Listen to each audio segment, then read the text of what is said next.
اسی پہ آپ کے چچا نے وہ مشہور قصیدہ لکھا تھا حضور پاک کی شان میں کہ وَأَبْيَضَ يُسْتَسْقَى الْغَمَامُ بِوَجْهِهِ،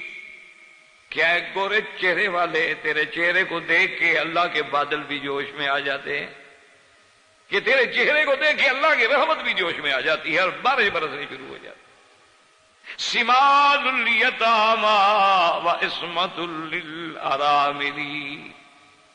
حضور کی شان میں قصیدہ پڑھ رہا ہے تو آپ اندازہ، آپ اس کے علاوہ اور بڑی بات دیکھیں کہ ابو جہل جب مقام بدر کے لیے جنگ لڑنے کے لیے جا رہا ہے تو پتہ ہے کیا، آ کے اللہ کے کعبے میں کھڑا ہو گیا، کہتا ہے کہ اللہم، کہ میرے اللہ، آج ہم دو جماعتیں ہیں، ایک طرف محمد الرسول اللہ کی جماعت ہے اور ایک طرف قریش کی جماعت ہے، اور یا اللہ ہم دو میں سے جو جھوٹا ہے، جو باطل پہ ہے، جو کذاب ہے، اس کو ہلاک کر۔ یعنی اللہ سے دعا مانگ رہا ہے اور اتنے یقین کے ساتھ مانگ رہا ہے کہ یا اللہ یہ تو ایسے لوگ ہیں کہ جب سے محمد رسول اللہ آئے ہیں پورے قریش کو لڑا دیا ہے، باپ بیٹے سے الگ ہے، بیوی خاون سے الگ ہے، یہ تو سب کو لڑانے والے، ہم تو بڑے اکٹھے تھے، ایک عقیدے پہ چل رہے تھے۔ آپ اندازہ فرمائیں کہ اس کے بعد آخر وہ کیوں مشرک ہیں؟ خدا کو وہ مانتے ہیں، رزاق وہ مانتے ہیں، مالک وہ مانتے ہیں، خالق وہ مانتے ہیں، اور دکھوں میں وہ پکارتے ہیں، مصائب میں وہ پکارتے ہیں، حج پڑھنے کے لیے وہ جاتے ہیں، بچے کا عقیقہ وہ کرتے ہیں، بچوں کا ختنہ وہ کرتے ہیں، حجاج کے لیے زمزم کا انتظام وہ کر رہے ہیں، اور حجاج کو یعنی کھانا کھلاتے تھے۔ سریر ہاشم کی شریر جو آپ کے دادا کی مشہور تھی کہ بڑے بڑے اونٹ ذبح ہو کے اٹھ کے اندر روٹی کو بھگو کے ان کے شوربے میں کھلائی جاتے تھے۔ تو یہ ساری خدمتیں کرنے کے بعد مشرک کیا ہے؟ وجہ وہی ہے شرک فی العبادت،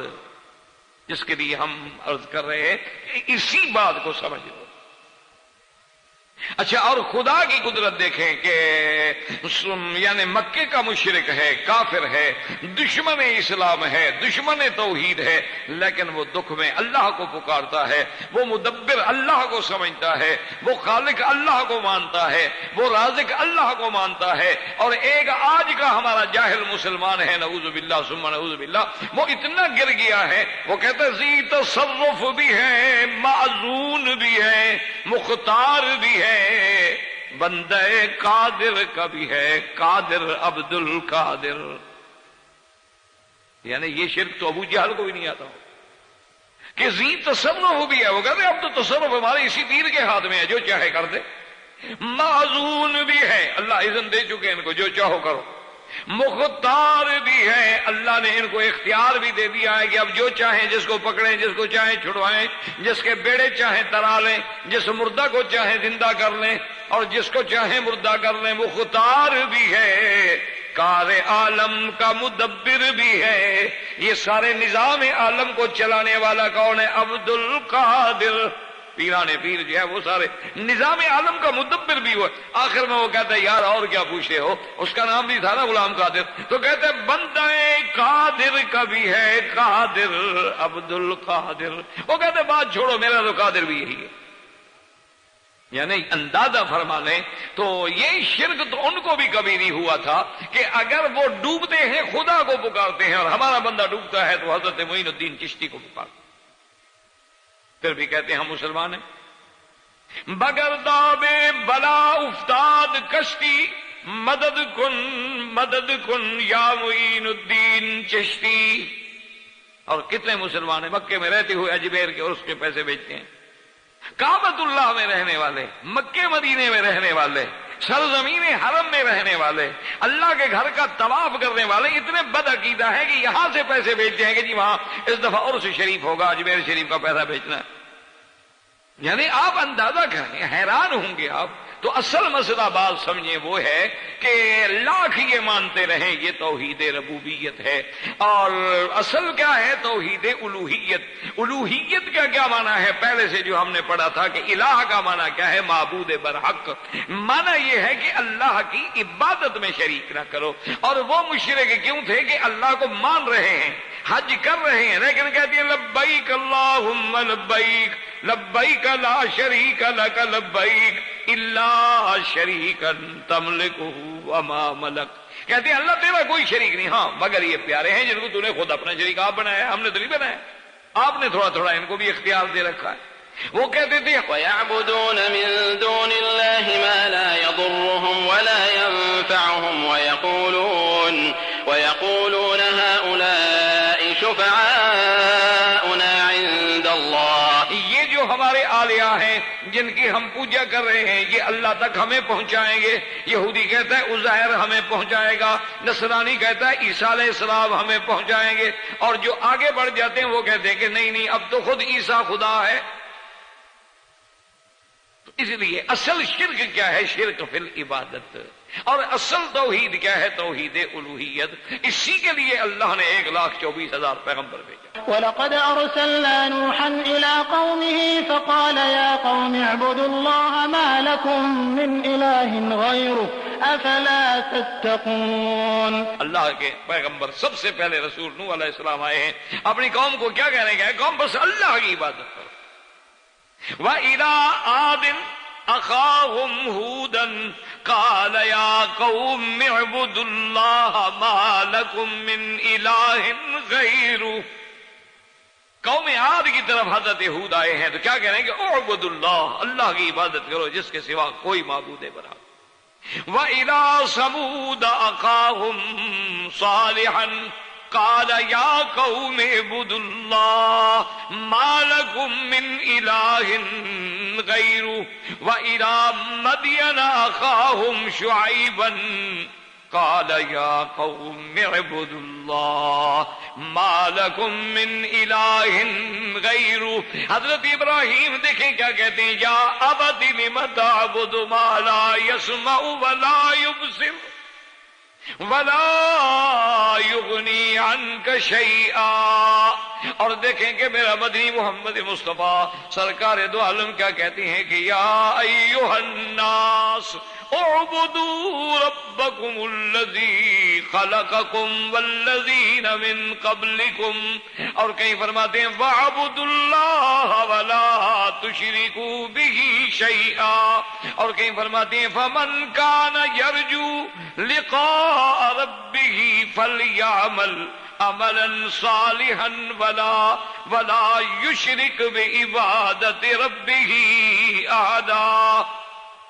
سارا قرآن کھول لیں آپ، سارے قرآن کا ذخیرہ کھول لیں آپ، تمام انبیاء علیہم السلام کے خطاب دیکھ لیں، آپ تمام انبیاء کی دعوت پہ غور کر لیں، آپ سیدنا نوح علیہ السلام سے لے کر میرے مدنی محمد مصطفیٰ خاتم الانبیاء کی دعوت پہ غور کر لیں، اس کے بعد آپ صحابہ کی زندگی دیکھیں، خلفائے راشدین کی زندگی دیکھیں، آپ تابعین کی زندگی دیکھیں، تبع تابعین کی زندگی، سب کی دعوت ایک تھی، کیا کہ عبادت میں شرک نہ کرو،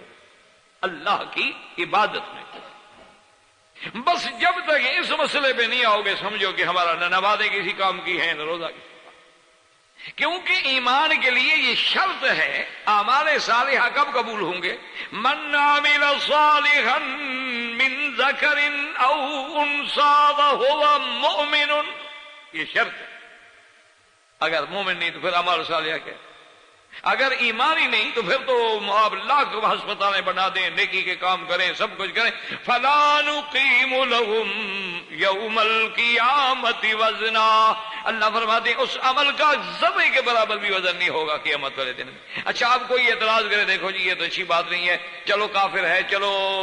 یہودی ہے، نصرانی ہے، لیکن اس نے جناب زلزلے میں مدد کی ہے، اس نے جناب فلاں حادثے میں مدد کی ہے، بڑے بڑے کالج بنائے ہیں، بڑی بڑی یونیورسٹیاں بنائی ہیں، بڑے بڑے اسپتال بنائے، تو اللہ فرماتے ہیں من كان يريد الحياة الدنيا وزينتها نوفي إليهم أعمالهم فيها وهم فيها لا يبخسون۔ اللہ فرماتے ہیں جو بندہ دنیا میں اچھے کام کر رہا ہے وہ کیا چاہتا ہے کہ مجھے دنیا میں عزت ملے، اللہ کہتے ہیں وہ تو ہم پوری پوری دے دیتے ہیں، وہ تو کام ہی دنیا کے لیے کر رہا ہے نا، اس کا آخرت پر تو ایمان ہے ہی نہیں۔ وہ دنیا میں جو کام کرا ہے کہ دنیا کا ہے بڑا سخی ہے، یہ بڑا کریم ہے، یہ بڑا معاون ہے، یہ بڑا جناب انسانی حقوق کا علم بردار ہے، یہ دیکھو جی مظلوموں کا بڑا حامی ہے، اور یہ دیکھو جناب اس کو فلاں مقام، تو اللہ فرمائے وہ تو ہم نے دنیا میں دے دیا، اور پھر اس کے بدلے میں اس کو صحت دی، اولاد دی، مال دیا، اس کے رزق میں برکتیں دے دی، تو ہم نے وفی الیہم اعمالہم فیہا، ہم پورے کا پورا بدلہ اس کو دنیا میں دے دیتے ہیں، وہم فیہا لا یبخسون، اور اس میں ذرے کے برابر بھی ہم گھاٹا نہیں کرتے اس کا۔ لیکن آخرت اولئک الذین لیس لہم فی الآخرۃ الا النار، ہاں ان کے لیے اب آخرت میں ماں سوائے جہنم کے کچھ نہیں۔ کیوں؟ ایمان جو نہیں، جب ایمان ہی نہیں۔ ایک آدمی کے بارے میں سیدہ عائشہ صدیقہ رضی اللہ تعالی عنہ نے پوچھا کہ یا رسول اللہ صلی اللہ علیہ وسلم فلاں جو سردار گزرے ہیں وہ تو حضور بڑا غریبوں کا مددگار تھا، اور اس نے یا رسول اللہ سینکڑوں غلام آزاد کیے ہیں، کیا اس کو قیامت میں فائدہ ہوگا؟ آپ نے فرمایا کہ نہیں۔ عائشہ اس کا تو قیامت میں ایمان ہی نہیں تھا، جب اس نے قیامت کے لیے اللہ سے مانگا ہی نہیں تو اللہ کیوں دے؟ دیکھو نا جی، آپ ایک آدمی کے بعد جاتے ہیں، آپ کہتے ہیں نہیں مہربانی کر کے مجھے جو ہے نا بس مہربانی کر کے مکہ شریف میں ایک مکان بنا دیں، تو آپ نے مکہ کا ہی مانگا ہے، مدینے پاک کا تو آپ نے مانگا ہی نہیں، تو پھر کوئی اعتراض کرے جی آپ مکے میں تو مکان دیا، مدینے میں کیوں نہیں بنا دیا؟ تو اس لیے ہمیشہ یاد رکھیں کہ اصل چیز جو ہے وہ ہے توحید فی الالوہیت، اور منع کیا ہے کہ فلا یشرک بعبادت ربہ احدا، اللہ کی عبادت میں شرک نہ کرے۔ اور اسی لیے ہم نے پچھلے درس میں عرض کیا تھا عبادات قولیہ، عبادات قولیہ میں دعا ہے، اسی لیے میں نے سارے انبیاء کی قرآن کی دعائیں آپ کو سنائی کہ عبادات قولی میں بھی اللہ کے ساتھ شرک نہ کرو۔ اور دوسری عبادات کیا ہیں؟ بدنی۔ عبادات بدنی کا کیا معنی ہے؟ جیسے نماز، اس میں آپ کا بدنی صرف ہو رہا ہے نا، کوئی پیسہ تو نہیں لگ رہا، آپ نے وضو کیا، مسجد میں آئے، نماز پڑھی، چلے گئے، خرچ نہیں ہوا، کوئی پیسہ نہیں لگا، لیکن محنت تو ہے نا، اگر آپ دھوپ میں آئے ہیں، آپ نے وضو کیا ہے، آپ نے ٹائم لگایا، تو یہ جو ہے عبادات بدریہ، اس میں اس کی جو حکم ہے اللہ کے لیے، یاد رکھے کہ یہ بھی کس کے لیے ہو؟ خالص اللہ۔ جیسے اللہ نے فرمایا یا مریم اقنتی لربک واسجدی وارکعی مع الراکعین، اللہ تبارک و تعالی نے فرمایا اپنے پیارے نبی صلی اللہ علیہ وسلم کو اور خطاب آپ کی امت کو کہ وسجد واقترب، سجدہ اللہ کے لیے، عبادت اللہ کے لیے، نماز اللہ کے لیے، اور نماز میں چونکہ اہم رکن جو ہے وہ سجدہ ہے، اس لیے قرآن کہتا ہے وَأَنَّ الْمَسَاجِدَ لِلَّهِ فَلَا تَدْعُوا مَعَ اللَّهِ أَحَدًا، مساجد جمع ہے مسجد کی، یاد رکھیں گے۔ مسجد کے بارے میں علماء نے لکھا ہے، ایک معنی تو مسجد کا یہ ہوتا ہے یہ مسجد ہے جہاں آپ نماز پڑھنے کے لیے آتے ہیں، یہ بھی مسجد ہے، اس کو بھی مساجد کہا جاتا ہے۔ اور ایک مسجد کا معنی ہوتا ہے وہ اعضاء جو سجدہ کرتے ہیں، اعضاء سجدہ کا نام بھی مسجد، کیونکہ انسان جب سجدہ کرتا ہے، یاد رکھیں کہ یسجد علی سبعۃ اعضاء، وہ 7 اعضاء پہ سجدہ کرتا ہے، کہ جب آدمی سجدہ کر رہا ہے تو دونوں ہاتھ بھی نیچے رکھے گا، گھٹنے بھی نیچے رکھے گا، پاؤں بھی نیچے رکھے گا، ناک اور پیشانی بھی نیچے رکھے گا۔ اسی لیے فقہاء یا احناف کے نزدیک، جیسے ہمارے بعض لوگ ہوتے ہیں جب سجدے میں جاتے ہیں پیچھے پاؤں اٹھا کے کھیلتے رہتے ہیں، تو فقہاء یا احناف کے نزدیک اگر وہ پاؤں اٹھا لے زمین سے سجدے کی حالت میں، تو بعض علماء فرماتے ہیں کراہت، اور بعض کہتے ہیں نماز فاسد ہوگی، کہ سجدہ ہوا ہی نہیں۔ یہ بہت سارے لوگ ایک عادت بن گئی ہے، سجدہ کریں گے پیچھے ٹانگ ویسے اٹھاتے رہے۔ اللہ کے بندے، جیسے ہاتھوں نے سجدہ کیا اسی طرح پاؤں کی انگلیاں بھی ہوئی ہوں، اسی طرح تمہاری پیشانی بھی ہوئی ہو، اسی طرح تمہارا ناک بھی ہوئی۔ اچھا، اور آج تک سمجھ بھی نہیں آئی کہ ان کو اسی وقت پاؤں ہلانے میں کیا لطف آتا ہے، خدا جان، ایک رواج بن گیا، ایک مذاق ہے، بن گئی ہے، بس لوگ ہیں، کیونکہ ورنہ اسی لیے ہماری نمازوں میں وہ حلاوت نہیں ہے۔ آپ دیکھتے نہیں ہیں کبھی یہاں ہاتھ باندھ کے کھڑے ہو جائیں گے، یہ کون سی حدیث مبارک ہے کہ اس جگہ کو پکڑ لو؟ ہمیں تو آج تک یہ حدیث مبارک نہیں ملی۔ بھئی ہاتھ سینے پہ باندھنا حدیث میں ہے، ناف کے نیچے باندھنا حدیث میں ہے، ناف پہ باندھنا حدیث میں ہے، یضع یمینہ علی شمالہ، کہ یہ جگہ جو ہے یہاں رکھے، لیکن یہ تو کہیں بھی نہیں آیا۔ ایک حدیث دکھا دیں گے یوں ہاتھ پکڑنے، لیکن رواج ہے، مرضی ہے۔ اچھا، مرضی آئے گی تو گھڑی نکال کے ٹائم دے کے وہ بھی جیب میں ڈال، مرضی آئے تو ذرا غترہ بھی ٹھیک کر دیں گے کہ ذرا پھول تو خراب نہیں، کریز تو نہیں ٹوٹ گئی نا، اور پھر یہ جو یوں میں نے ڈالا ہے تو صحیح ہے یا یہ آدھا ہے، زیادہ تو نہیں آگے، یہ نماز ہے، اسی کا نام قنوت ہے، اسی کا نام خشوع ہے کہ قد افلح المؤمنون الذین هم فی صلاتهم خاشعون۔ تو اس لیے ہمیشہ یاد رکھیں کہ سب سے اہم چیز جو ہے سجدہ ہے۔ اسی لیے حکم ہے کہ بندہ جب اللہ کے سب سے زیادہ قریب کب ہوتا ہے؟ جب سجدے میں ہوتا ہے، کیونکہ اللہ کی صفت علو ہے، وہ عرش اولا پہ ہے، اور بندہ جب اپنے چہرے کو مٹی میں ڈال دیتا ہے وہ انتہائی عاجزی ہے اور انتہائی ذلت ہے۔ تو جب بندہ انتہائی عاجزی کی آخری حدوں کو چھوتا ہے تو اللہ کے قریب ہو جاتا ہے۔ اسی لیے حکم ہے کہ سجدے میں دعا کیا کرو، فَقَامِنٌ أَن يُسْتَجَابَ لَكُمْ، یہ قریب ہے کہ اللہ تمہاری سجدے میں کی ہوئی دعائیں جو ہیں وہ سن لے۔ لیکن بس یہاں بھی تھوڑا سا فرق ہے امام ابو حنیفہ رحمۃ اللہ علیہ اور باقی ائمہ کا، کہ باقی ائمہ یہ فرماتے ہیں کہ نماز فرض ہے، نماز واجب ہے، نماز سنت ہے، نفل ہے، ہر نماز کے سجدے میں آپ دعائیں کر سکتے ہیں۔ اور امام ابو حنیفہ رحمۃ اللہ علیہ فرماتے ہیں کہ فرض نماز اگر ہے تو اس میں تو تسبیحات میں اضافہ کر، کہ جیسے سبحان ربی الاعلی 3 دفعہ کے بجائے 5 دفعہ کہہ دو، 5 دفعہ کے بجائے 7 دفعہ کہہ دو، 7 دفعہ کے بجائے 11 دفعہ کہہ دو۔ لیکن اگر نفل نماز ہے، چونکہ نفل نماز میں تمہارے لیے وسعت ہے، ساتھ ہے، جتنا لمبا سجدہ کرو، جتنا لمبا قنوت کرو، جتنا لمبا رکوع کرو، وہ فرماتے ہیں کہ نفل نماز ہے تو اس سجدے میں آپ دعائیں کر سکتے ہیں۔ لیکن اگر فرض نمازیں ہیں تو وہاں تسبیحات کو بڑھا دیا جائے، کیونکہ ایک حدیث مبارک میں یہ بھی آتا ہے، اللہ فرماتے ہیں کہ من شغلہ ذکری، جس بندے کو میرے ذکر نے مشغول کر دیا ہے کہ وہ میرے ذکر میں اتنا کھو گیا ہے کہ اپنے لیے مانگنے کا بھی اس کو وقت نہیں ملتا، تو اللہ نے فرمایا اس کو میں بغیر مانگے مانگنے والوں سے بھی زیادہ بہتر عطا کروں۔ تو بہرحال مقصد یہ ہے کہ مقام سجدہ جو ہے کہ انسان جب سجدے میں ہوتا ہے نا، یہ سب سے اہم ترین، یعنی اسی لیے آپ دیکھیں نا کہ سب سے عزت والا عضو جو اللہ نے بندے کو دیا ہے وہ کیا ہے؟ چہرہ۔ اللہ نے ہاتھ دیے ہیں، پاؤں دیے ہیں، سب کچھ دیے ہیں، لیکن جہاں بھی ذکر آیا اللہ نے چہرے کا کیا ہے کہ فَوَلِّ وَجْهَكَ شَطْرَ الْمَسْجِدِ الْحَرَامِ۔ اچھا، اپنی ذات کا جہاں ذکر ہے نماز فرمایا وَلِلَّهِ الْمَشْرِقُ وَالْمَغْرِبُ فَأَيْنَمَا تُوَلُّوا فَثَمَّ وَجْهُ اللَّهِ إِنَّ اللَّهَ وَاسِعٌ عَلِيمٌ۔ اللہ نے فرمایا میرا محبوب قد نرا تقلب وجهك في السماء، وجہ ہر جگہ وجہ کا ذکر ہے، وجہ کا ذکر ہے۔ وجہ کیا ہے کہ یہ اشرف الاعضاء ہے، سارے بدن میں اللہ نے اس کو اشرف بنایا۔ اس کی وجہ یہ بھی دیکھ لیں۔ اچھا، بعض علماء نے ایک عجیب بات لکھی ہے، انہوں نے کہا کہ جتنی چیزیں علم حاصل کرنے والی ہیں اللہ نے ان کو اونچا کیا ہے، وہ ساری اللہ نے چہرے کے ساتھ لگا دی ہیں۔ دماغ بھی اونچا ہے، وہ بھی اس چہرے کے ساتھ ہے،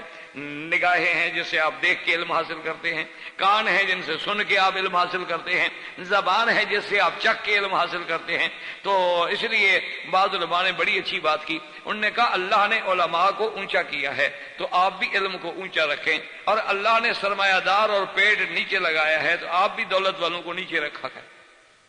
ان کو اہمیت نہ دیا کریں۔ اہمیت ہوتی تو آپ یہاں نیچے تو نہ لگا دے، بول براز کا سارا کارخانہ نیچے لگا دیا۔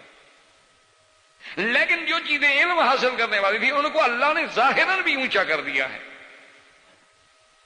تو بہرحال کہنے کا مقصد یہ تھا کہ سجدہ جو ہے یہ عبادت ہے، اور اس میں کتنی تاکید ہے کہ وَأَنَّ الْمَسَاجِدَ لِلَّهِ، صرف اللہ کے اور کسی کے لیے سجدہ نہیں۔ اور کہیں فرماتے ہیں لَا تَسْجُدُوا لِلشَّمْسِ وَلَا لِلْقَمَرِ وَاسْجُدُوا لِلَّهِ الَّذِي خَلَقَهُنَّ إِن كُنتُمْ إِيَّاهُ تَعْبُدُونَ۔ اللہ نے فرمایا کسی چیز کو، کوئی چمکنے والی چیز ہے، دن ہے، رات ہے، سورج ہے، تارے ہیں، کسی کو سجدہ نہ کرے، سجدہ صرف اللہ کے لیے ہوگا۔ اب اللہ کے سوا جب تم کسی غیر کا سجدہ کرو گے، من دون اللہ، چاہے بت کا سجدہ کرو، من دون اللہ کا معنی ہے ما سوا اللہ کے، اللہ کے سوا، اللہ کے بغیر، اللہ سے بڑے، اللہ سے نیچے کسی کا بھی سجدہ کرو گے تو وہ شرک ہو جائے گا، شرک فی العبادت، کیونکہ عبادت اللہ کے لیے دی اور سجدہ عبادت ہے۔ اچھا، اسی لیے ایک بات کو یاد رکھیں کہ بعض لوگ شبہات ڈالتے ہیں، وہ کہتے ہیں کہ جناب بالکل ٹھیک ہے، سجدہ عبادت جو ہے وہ تو اللہ کے سوا کسی غیر کو کیا جائے تو شرک ہے، لیکن وہ کہتے ہیں کہ جناب اس عبادت کے سجدے میں وضو ہوتا ہے، رخ ہمارا قبلے کی طرف ہوتا ہے، اور پھر زبان پہ سبحان ربی الاعلیٰ ہوتا ہے۔ لیکن جب ہم قبروں پہ سجدہ کرتے ہیں تو ضروری تو نہیں ہے کہ ساری قبریں کعبے کی طرف بنی ہوئی ہوں، کوئی ادھر ہے کوئی ادھر ہے کوئی ادھر ہے، تو وہاں ہمارا رخ بھی قبلے کی طرف نہیں ہوتا اور زبان پہ سبحان ربی الاعلیٰ بھی نہیں ہوتا، اور کبھی کبھی تو بغیر وضو کے آدمی گزر رہا ہے تب بھی سجدہ کر لیتا ہے۔ وہ کہتے ہیں کہ یہ سجدہ عبادت تھوڑا ہے، سجدہ عبادت تو وہ ہے، اور سجدے کو سجدہ تب ہم کہیں گے جب وضو بھی ہو اور سجدہ نماز کی حالت میں ہو، زبان پہ سبحان ربی الاعلیٰ ہو، تو وہ سجدہ عبادت ہے۔ یہ تو سجدہ عبادت زیادہ سے زیادہ کہہ سکتے ہیں کہ تعظیم میں عظمت کے لیے کوئی کسی کے آگے جھک گیا ہے، تو یہ ایک مغالطہ ہے اصل۔ ورنہ آپ پوری لغت کی کتابیں، الحمدللہ عرب میں رہتے ہیں، آپ پوری لغت کی کتابیں اٹھا کے دیکھ لیں کہ سجدے کا معنی ہی یہ ہے کہ وضع الجبہۃ علی الارض، کہ اپنی پیشانی کو زمین پہ ڈالنا، اسی کا نام سجدہ۔ اچھا، ایک بات یہ ہے کہ اب اللہ نے قرآن میں فرمایا ہے کہ جب ہدہد نے دیکھا تھا ملکہ بلقیس کے بارے میں، واپس جب آئے تو حضرت سلیمان کو بتایا وجدتھا وقومھا یسجدون للشمس من دون اللہ، کہ میں نے دیکھا ہے کہ ملکہ اور اس کی قوم جو ہے وہ اللہ کے سوا سورج کو، اچھا جب وہ سورج کو سجدہ کرتے تھے تو کعبے کی طرف رخ ہوتا تھا، جب وہ سورج کو سجدہ کرتے تھے تو زبان پہ سبحان ربی الاعلیٰ بھی تھا، اور جب وہ سورج کو سجدہ کرتے تھے تو باقاعدہ وضو بھی کر لیتے تھے۔ تو اگر یہ ساری چیزیں نہیں تھی تو پھر گناہ کیا ہے؟ کیونکہ پھر وہ تو ایک تعظیمی بات ہے، اگر سورج جو ساری دنیا کو روشن کر رہا ہے، ساری دنیا کو گرمی پہنچا رہا ہے، ساری دنیا اس کی تمازت سے، ساری مشینری گرمی سے چل رہی ہے، پورا نظام عالم چلنے کا اللہ نے ذریعہ وجعلنا النہار معاشا، تو اس کے بعد وہ ان کو سجدہ کر رہے ہیں، تو وہاں کون سی وضو ہے، رخ ہے، قبلہ ہے؟ یا آج بھی جو پارسی ہے آگ کو سجدہ کرتے ہیں، آج بھی جو ہندو ہے اپنے دیوی دیوتا کو سجدہ کرتا ہے، سارے کعبے کی طرف ہوتے ہیں اور وضو کر کے کرتا ہے، سبحان ربی الاعلیٰ بھی پڑھتا ہے، کیونکہ یہ تینوں چیزیں نہیں ہے تو جو چاہے کرتا رہے۔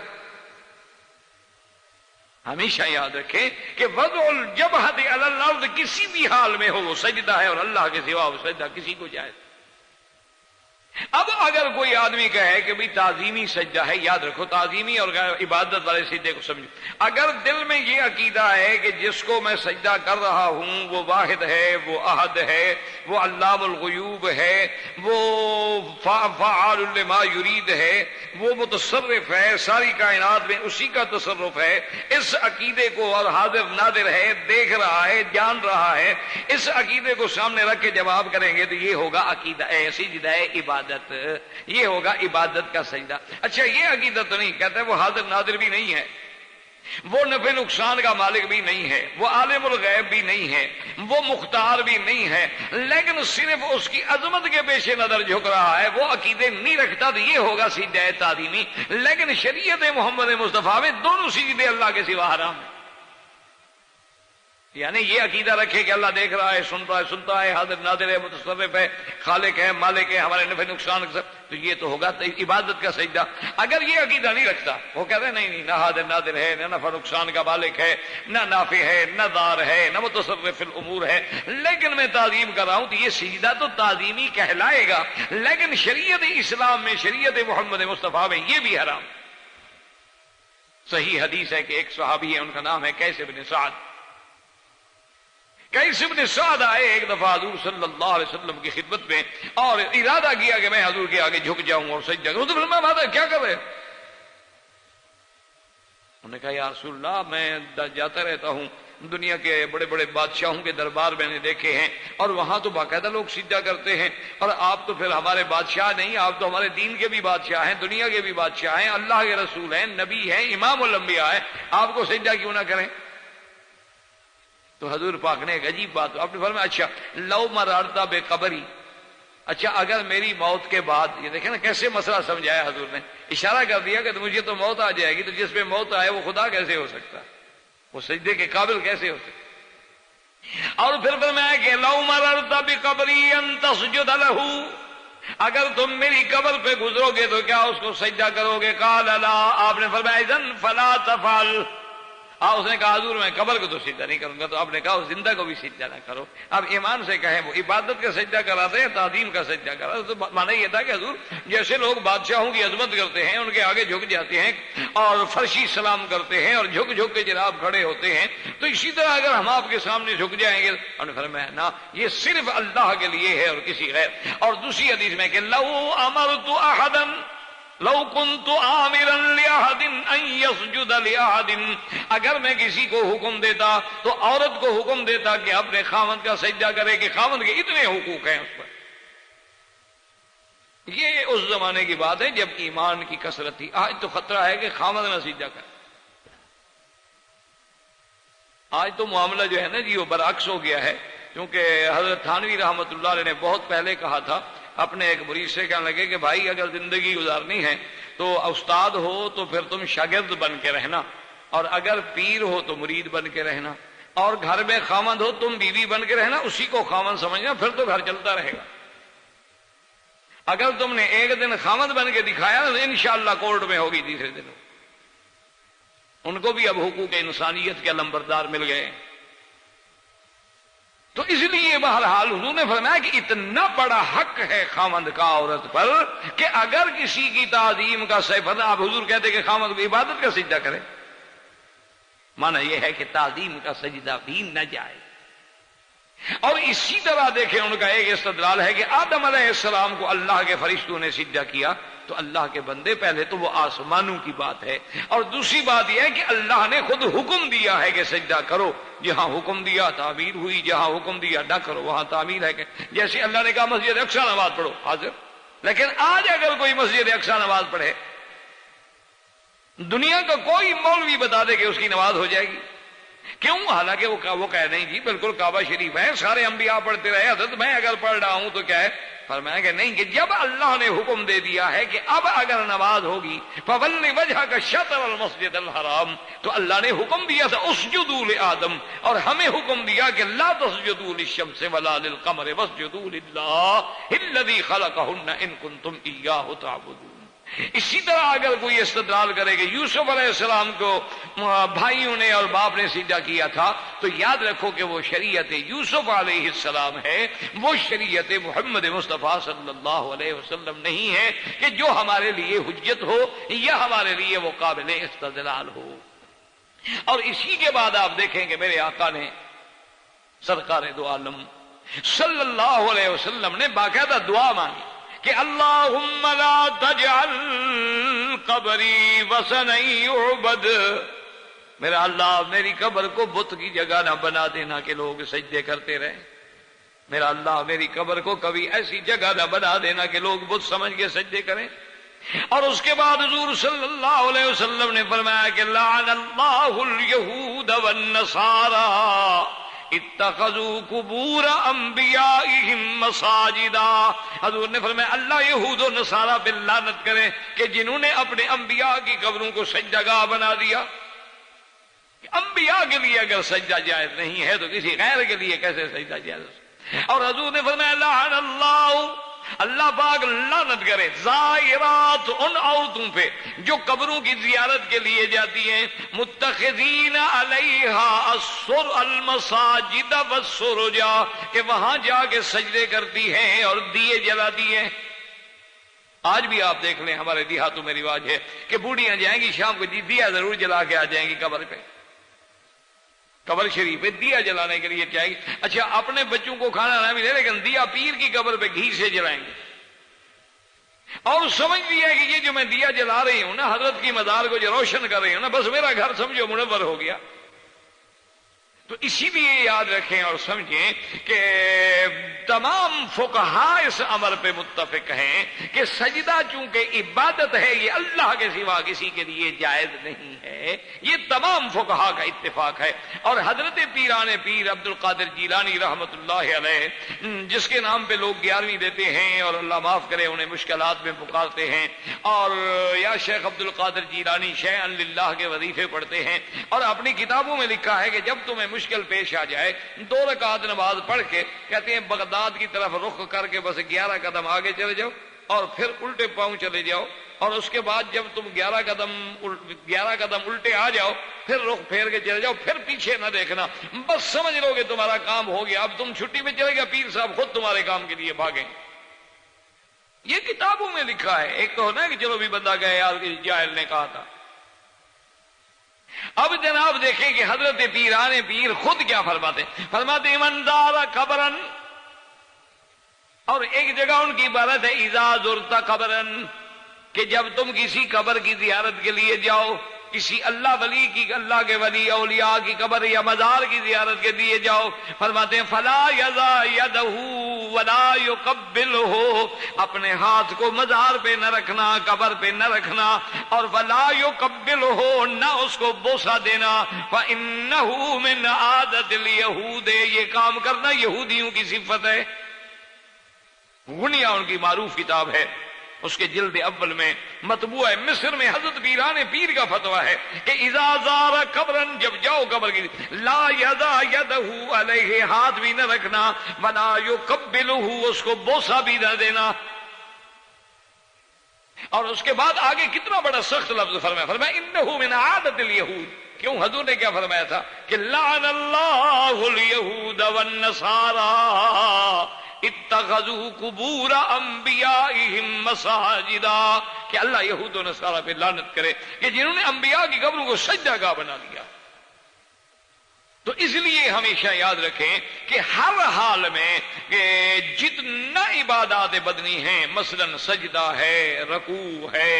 یا اسی طرح جیسے آپ سمجھتے ہیں کہ حج جو ہے وہ عبادت مشترک ہے بین البدن والمال، کہ اس میں آدمی کا بدن بھی خرچ ہوتا ہے اور مال بھی خرچ ہوتا ہے، تو یہ ساری کی ساری عبادات جو ہے خالص اللہ کے لیے ہیں اور کسی غیر اللہ کے لیے۔ باقی یہ دھوکہ دینا کہ سجدہ اللہ کے سوا بتوں کو نہ کرو، یہ غلط بات ہے۔ اصل جہاں جہاں بھی ہے وہ یہ کہ من دون اللہ، اللہ کے سوا۔ اب اللہ کے سوا اگر کوئی نبی کو سجدہ کرے، ولی کو سجدہ کرے، پیغمبر کو سجدہ کرے، جبریل کو سجدہ کرے یا بت کو سجدہ کرے، وہی شرک ہوگا، اور اسی کا نام ہے شرک فی العبادت، فی العبادت البدنیت، کہ بدنی عبادت میں شرک کرنا۔ اچھا اب آگے چلیں جی، تیسری قسم ہوتی ہے عبادت مالی۔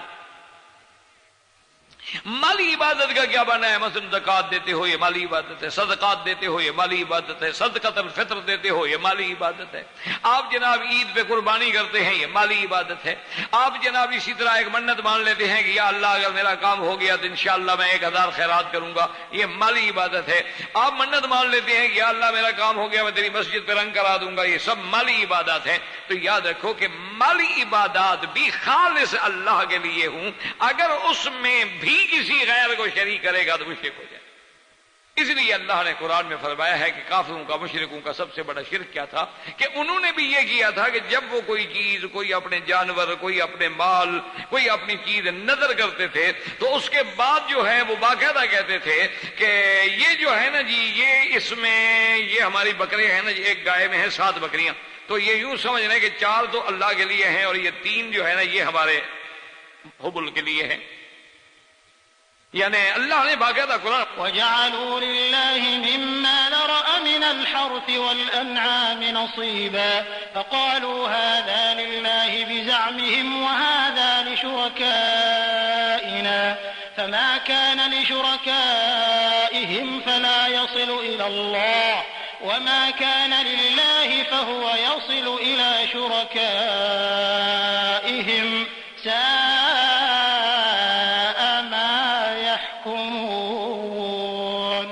اچھا پھر عقل دیکھیں وَمَا كَانَ لِلَّهِ فَهُوَ يَصِلُ إِلَى شُرَكَائِهِمْ سَاءَ مَا يَحْكُمُونَ۔ آپ کہتے تھے کہ اصل بات یہ ہے کہ یہ جو ہم نے کھیتی میں ہم نے رکھا جی اتنے من جو ہے نا جناب یہ ہم اللہ کے لیے نظر کریں گے، کہتے دیکھو یہ 10 من میں 1 من اللہ کے لیے، 1 من ہمارے آلہہ کے لیے۔ ایک بکری اللہ کے لیے، ایک بکری جو ہے حبل کے لیے. جیسے آج کوئی کہے کہ جی بالکل یہ خالص میری جو یہاں سے مال نکلے گا، کھیتی نکلے گی، گندم آئے گی، کپاس آئے گی، اس میں سے 20واں حصہ جو ہے وہ تو اللہ کے لیے، لیکن ایک حصہ ہمارے مرشد کے لیے، مزار کے لیے بھی ہے. تو اسی کا نام یہ ہے کہ شرک عبادت مالی میں کسی کو شریک کرنا. اسی لیے فرمایا حرمت علیکم المیتۃ والدم ولحم الخنزیر وما اہل لغیر اللہ به.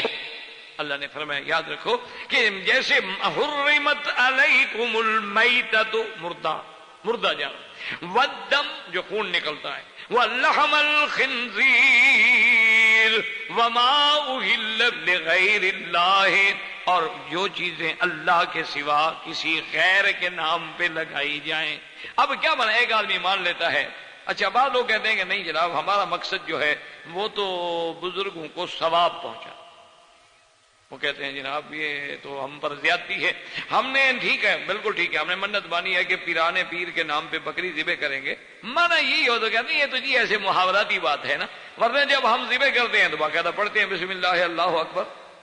ہم نے تو گویا اللہ کے نام پہ ذبح کی ہے، وہ تو ہم مرشد کو صرف ثواب دینا چاہتے تھے. تو اب بات یہ ہے کہ اگر صرف ثواب دینا ہے تو وہ اکیلے صرف حضرت عبد القادر جیلانی کے لیے کیوں، کسی صحابہ کے لیے تو کبھی تم نے بکری ذبح نہیں کی. نہ ایمان سے کہیں، آپ اپنے ملک میں جہاں جہاں رہتے ہیں ایک بندہ آپ کو ملا ہے جس نے کہا ہو کہ جی میں نے منت مانی ہے کہ ایک گائے سیدنا ابو بکر کے نام پہ ذبح کر کے خیرات کر رہا ہوں، یا سیدنا عمر، یا سیدنا عثمان، یا سیدنا علی، یا خالد بن الولید. 1,24,000 صحابہ ہیں، عشرہ مبشرہ ہیں، اصحاب بدر ہیں، اصحاب احد ہیں، اصحاب حدیبیہ ہیں. وہ ان کا شان پیرانے پیر سے، معین الدین اجمیری، سلیم الدین چشتی سے بھی کم تھا. تو ان کو آپ نظر ثواب پہنچانے کے لیے ان کے نام پہ جانور کیوں نہیں تقرب کرتے؟ تو معلوم ہوا کہ کوئی عقیدے میں گڑبڑ تو ہے. صرف ثواب دینا ہوتا تو ثواب تو پھر ہم ان کو بھی دے دیتے. اچھا اب ثواب دینے کا کیا معنی ہے؟ ایک تو یہ ہوتا ہے کہ چلو جی میرا باپ ہے یا دادا ہے، ان سے بھی کوئی گناہ ہوئے ہوں گے، انسان تھے، ہر انسان گناہ گار ہے، میں خیرات کروں، اللہ سے دعا مانگوں گی یا اللہ اس کا ثواب میرے والدین کو عطا فرما دے، تاکہ ان کے کوئی گناہ ہیں تو ان کے گناہوں کو اللہ مٹا دے، ان کے درجات کو بلند کر دے. تو کیا جب ہم پیروں کے لیے کرتے ہیں پھر بھی یہی خیال ہوتا ہے کہ جو کہ ہمارے پیر بڑے گناہ گار تھے لہذا ہم رات دن نظر چڑھائیں تاکہ ہمارے پیروں کے گناہ دھل جائیں؟ کیا نیت کیا ہوتی ہے آپ؟ اچھا اس کے بعد یہ یاد رکھو کہ جب ہم خیرات کرتے ہیں، مثلا آپ نے مکے میں خیرات کی، والدین یا دادا پر دادا فوت ہوئے انڈیا میں، پاکستان میں، آپ نے نیت کی کہ یا اللہ ان کا ثواب ہمارے والدین کو، ہمارے اجداد کو، ہمارے دادوں کو پہنچا دے. تو اب یہ ثواب جو ہے اللہ پہنچاتا ہے یا کوئی اسپیشل بینک میں برانچ ہے یا کوئی ڈاکخانہ ہے جس کے ذریعے آپ ثواب پارسل کر کے بیچتے ہیں؟ اگر ثواب آپ کا عقیدہ ہے کہ اللہ پہنچاتے ہیں تو پھر اس بکری کو مزار پہ لے کر جانے کی کیا ضرورت ہے؟ آپ گھر میں ذبح کر دیں، دعا کر دیں، اللہ ثواب دے دیں گے. بھئی ثواب اگر اللہ نے دینا ہے تو پھر آپ خیرات کر دیجیے اور دل میں دعا مانگ لیں کہ یا اللہ تمام اولیاء اللہ کو ثواب عطا فرما، فلاں بزرگوں کو ثواب عطا فرما، کوئی منع نہیں. لیکن اس جانور کو مخصوص رکھنا کہ نہیں جی اس کو ہاتھ نہ لگانا، یہ میرے پیر کا جانور ہے، اس کو کبھی نہ چھیڑنا، اس کے اچارے کا بھی خصوصی خیال رکھنا، یہ حضرت مرشد کا ہے، یہ مزار پہ جا کے ذبح کروں گا. یہ جب غیر اللہ کی نسبت آ گئی تھی، یہی وہ شرک ہے جو مالی عبادت میں کیا جاتا ہے. اچھا اس کو شرک کیسے ہو گیا کہ حج کی بکری آپ کہاں ذبح کرتے ہیں؟ مینا میں. اگر اپنے ملک میں حج کی ایک بکری کے بجائے 20 بکرے ذبح کر دو تو حج کی بکری کی ادائیگی ہو جائے گی؟ نہیں، کیونکہ ہدیم بالغ الکعبہ حتی یبلغ الہدی محلہ، کہ جب تک وہ قربانی کا جانور اپنے مقام پہ نہ پہنچے، وہاں بھی بے نہ ہو حرم میں، حدود حرم میں، فقراء حرم کے لیے تو ادا نہیں ہوگا. تو اللہ تبارک و تعالیٰ معاف کرے، شیطان نے بھی وہی دماغ میں ڈال دیا کہ جیسے اللہ کے نام کی بکری کعبے میں لے جاتے ہو، پیر کے نام کی بکری مزار پہ لے جاؤ، اسی لیے تو شرک آیا. تو اس کو کہتے ہیں مالی عبادات میں شرک کا ہونا. اسی لیے جیسے آپ نے منت مانی ہے مثلا اللہ کے لیے کہ یا اللہ یہ میرا کام ہو جائے، میں خالص تیرے نام پہ 1,000 ریال خیرات کر دوں گا، ٹھیک ہے، جائز ہے، کوئی بنا نہیں. اچھا آپ نے 1000 ریال خیرات کر دیا ہے، اب کہتے ہیں آپ کیا اللہ اس کا جو ثواب ہے نا مہربانی کر کے میرے والد کو دے دے، میرے دادے کو دے دے، میرے فلاں چاچا کو دے دے، میرے استاد کو دے دے، یا اللہ مجھ پر جن لوگوں کے احسان ہے وہ فوت ہو گئے ان سب کو ثواب عطا فرما دے، جنہوں نے کبھی میرے ساتھ بھلائی کی تھی اللہ ان کو بالکل منع نہیں، آپ لاکھ دفعہ ثواب پہنچائیں۔ اس کی مثال تو یوں ہوتی ہے کہ جیسے میں آپ کے مکان پہ آ کے مزدوری کروں اور 50 ریال روز میری دہاڑی ہو تو 10 دن کے بعد میرا 500 ریال بنتا ہے، تو اب یہ 500 ریال گویا میری مزدوری کا ہے، میں کہتا ہوں کہ یار فلاں آدمی جب آئے تو وہ 500 ریال اس کو دے دینا، وہ کہتے ٹھیک ہے۔ تو علماء نے کہا اس کی مثال ایسے ہے کہ جب ہم نے خالص اللہ کے لیے ایک عمل کیا، خالص اللہ کے لیے ہم نے خیرات کی، خالص اللہ کے لیے ہم نے نظر مانی، تو اب جو اس کا ثواب ہے تو گویا وہ ہمارا ہے، ہم نے اللہ سے کہا کہ میرے بجائے یہ فلاں کو عطا فرما دے۔ ہاں یہ اللہ کا کرم ہے کہ جب ہم کہتے ہیں کہ دوسرے کو ثواب دے تو اللہ فرماتے میرے ثواب کی کیا کمی ہے، میرے خزانے میں کیا کمی ہے، میں اس کو بھی دے دیتا ہوں تمہیں بھی دے دوں۔ جیسے حدیث مبارک میں آتا ہے کہ جب آپ کسی کا حج بدل کرتے ہیں تو اس میں اللہ فرماتے ہیں کہ میرے فرشتے ایک بندہ وہ ہے جو حج بدل کر رہا ہے، ایک بندہ وہ ہے جو پیسے دے کے اپنے باپ کی طرف سے حج بدل کرا رہا ہے، ایک وہ بندہ ہے جس کی طرف سے حج بدل کیا جا رہا ہے۔ اللہ فرماتے ہیں ان تینوں کا پورا پورا حج لکھ دو، کسی میں کمی نہ کرو۔ اسی طرح بعض روایات میں یہ بھی ملتا ہے کہ جو آدمی اپنے والد یا والدہ کے لیے حج کرے تو اللہ فرماتے ہیں اس کے والد اور والدہ کو بھی حج کا ثواب دے دو اور اس کرنے والے کو 10 حج لکھ دو۔ تو اللہ نے ثواب سے منع نہیں کیا، اللہ نے نظر سے منع نہیں کیا، اللہ نے منت سے منع نہیں کیا، لیکن وہ خالصتاً اللہ کے لیے ہو، اس میں کسی غیر کا شعبہ نہ آئے، ذرا سا شائبہ نہ آئے، ذرا سا بھی شائبہ آ گیا شرک ہو گیا۔ اچھا بعض علماء یہ کہہ دیتے ہیں کہ جی اہلا کا معنی تو ہوتا ہے کہ ذبیحہ، کہ ذبح کیا جائے، اور ہم جب ذبح کرتے ہیں تو ہم تو غیر اللہ کے نام پہ ذبح نہیں کرتے، ہم تو بسم اللہ اللہ اکبر پڑھتے ہیں۔ تو یہ بھی ایک دھوکہ ہے، یاد کریں، اس لیے یہ لفظ اللہ نے کتنا فرمایا وما اہل بہ لغیر اللہ، اسی لیے چاند کو ہلال کیوں کہتے ہیں کہ چاند دیکھتے ہیں اب شور کرتے ہیں چاند چاند چاند آ گیا جی، ہلال ہلال ہلال ہلال آ گیا ہے، تو اللہ نے فرمایا جب کسی غیر کے نام رکھ کے شہرت دے دی جائے وہ بھی حرام،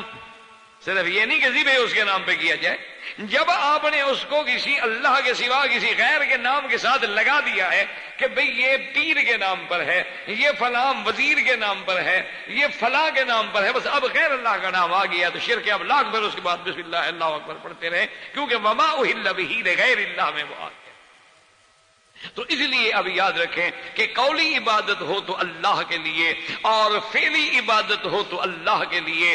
مالی عبادت ہو تو اللہ کے لیے، اس میں اگر آپ ذرے کے برابر بھی کسی غیر کا نام لیں گے تو شرک آ جائے گا، اور جب شرک فی العبادت آئے گا تو معنی یہ ہے کہ آپ توحید الوہیت کے منکر ہو گئے اور آپ صف مشرکین میں چلے گئے۔ اللہ تبارک و تعالی تمام عالم اسلام کے مسلمانوں کو شرک سے بچائیں اور صحیح معنوں میں ہمیں توحید کا عقیدہ سمجھنے کی توفیق دیں۔ الحمدللہ وکفا والصلاة والسلام علی خاتم الانبیاء سیدنا محمد المصطفى وعلى آلہ المجتبى۔ برادران اسلام، واجب الاحترام بزرگوں، دوستوں، بھائیوں، عزیز نوجوانوں، دروس توحید کے ضمن میں آج انشاءاللہ مسئلہ الہ پر کچھ معروضات میں عرض کروں گا۔ جیسا کہ الحمدللہ ہم نے آپ نے دروس سابقہ میں پڑھا ہے، سنا ہے کہ سب سے اہم چیز جو ہے وہ اللہ کی توحید ہے، مسئلہ الہ ہے، مسئلہ الوہیت ہے، اس کے بعد مسئلہ نبوت و رسالت ہے، اور اس کے بعد مسئلہ معاد، یہ تین بنیادی مسائل۔ تو اسی ضمن میں آپ کے اس اجتماع مسجد مبارک میں جو ہمارے ڈاکٹر حضرات کی محنت سے اللہ پاک کام لے رہے ہیں، ہم نے یہ بات پڑھی تھی دروس سابقہ میں کہ الہ کا معنی ہوتا ہے معبود، جب ہم کلمہ پڑھتے ہیں تو ہم اقرار کرتے ہیں کہ کوئی معبود برحق نہیں مگر اللہ، لا الہ الا اللہ، کہ کوئی معبود برحق نہیں۔ معبود برحق کا معنی اس لیے کیا جاتا ہے، ورنہ الہ کا معنی تو معبود ہے، الہ معنی معبود ہے، لیکن برحق کا اضافہ ہم کیوں کر رہے ہیں، یا علماء سلف نے کیوں کیا ہے کہ جھوٹے معبود تو لوگوں نے بنائے ہوئے تھے، یعنی کئی جھوٹے معبود جو ہیں وہ تو لوگوں نے بنائے، حضرت نوح علیہ السلام کے زمانے میں بھی بنائے ہوئے تھے، ودن و سواعن و یغوثا و یعوقا و نصرا، اور سرکار دو عالم صلی اللہ علیہ وسلم کے زمانے میں بھی حبل، لات، منات، نائلہ، اساف، لوگوں نے تو ہزاروں معبود باطلہ بنائے ہوئے تھے، تو اس لیے کہتے ہیں معبود برحق، جھوٹے معبود تو لوگوں نے بنا لی، جیسے ہندوؤں نے بھی دیوی دیوتا بنا لی۔ تو علماء کرام سلف عظام یہ فرماتے ہیں کہ لا الہ الا اللہ کا معنی یہ ہوگا کہ کوئی معبود برحق نہیں مگر اللہ، اور اسی لیے ہم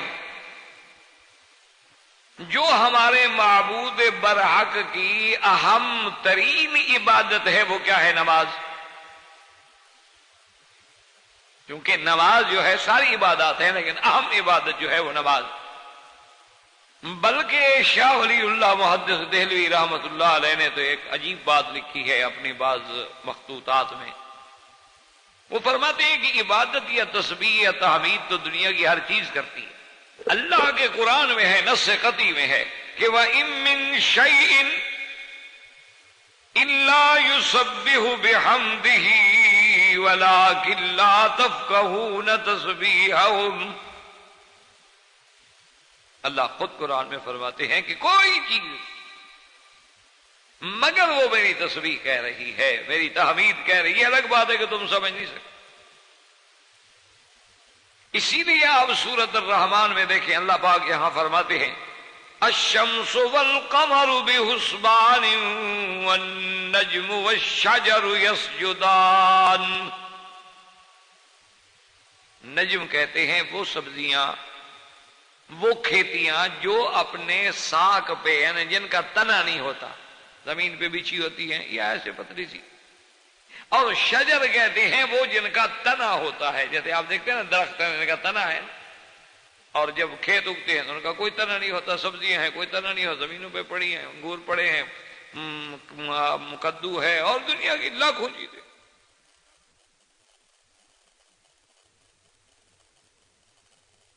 میرا سجدہ کر رہی ہیں، النجم والشجر یسجدان۔ اچھا، اسی طرح حدیث مبارک میں یہ بھی آتا ہے کہ روزانہ سورج جو ہے وہ اللہ کے عرش کے نیچے جا کے سجدہ کرتا ہے، اور حتیٰ یؤذن لہ، پھر اس کو اللہ اجازت دیتے ہیں کہ جہاں سے تم طلوع ہوتے ہو ہمیشہ جاؤ ادھر سے، مشرق سے طلوع ہو جاؤ، اور جب قیامت کا وقت قریب آئے گا اس وقت اللہ حکم دیں گے کہ بس اب مشرق سے نہیں، اب مغرب سے طلوع ہونا، اور جس وقت سورج مغرب سے طلوع ہوگا تو مانا کہ اغلقت ابواب التوبۃ، اب توبہ کے دروازے بند ہو جائیں گے، یعنی اب اگر کوئی توبہ کرنا چاہے تو کوئی فائدہ نہیں ہوگا، ایمان لانا چاہے تو فائدہ نہیں ہوگا، کہ دروازے بند ہوگا۔ اسی سے آپ اندازہ کریں کہ مومن کی شان کیا ہے۔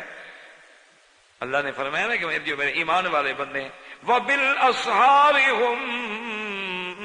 يَسْتَغْفِرُونَ،